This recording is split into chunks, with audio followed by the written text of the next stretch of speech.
Dalam pandangan hukum, penyerobotan dapat digolongkan sebagai perbuatan mengambil hak milik orang lain dengan mengindahkan aturan hukum. Sementara penyerobotan tanah dapat diartikan sebagai perbuatan merebut atau menguasai tanah milik orang lain.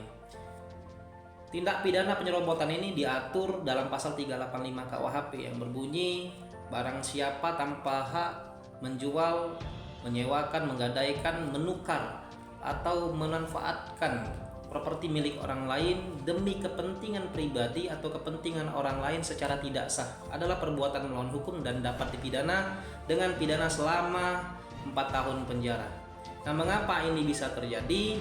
Ini bisa terjadi karena ada kelalaian dari si pemilik lahan atau pemilik aset tersebut. Aset tersebut tidak dikelola secara profesional atau baik. Batas-batas tidak dibuatkan secara jelas.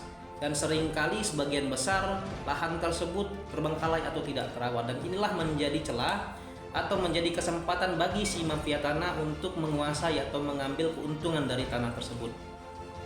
Nah, bagaimana caranya mengatasi mafia tanah ketika kita sudah menjadi korban atau tanah kita sudah dijual tanpa seizin ataupun juga secara melawan hukum?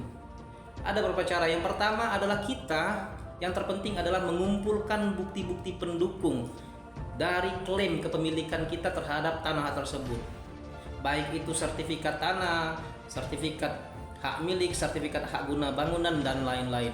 Surat ukur, peta tanah, akta jual beli, surat warisan jika aset tersebut didapatkan dari warisan, bukti pembayaran pajak bumi dan bangunan, serta surat-surat pendukung lainnya. Yang kedua, kita juga bisa membuat laporan polisi dengan pasal 385 dan pasal-pasal lain jika ada tindak pidana lain seperti ada kekerasan ataupun juga pemalsuan dokumen. Yang ketiga adalah kita melakukan gugatan perbuatan melawan hukum di pengadilan negeri.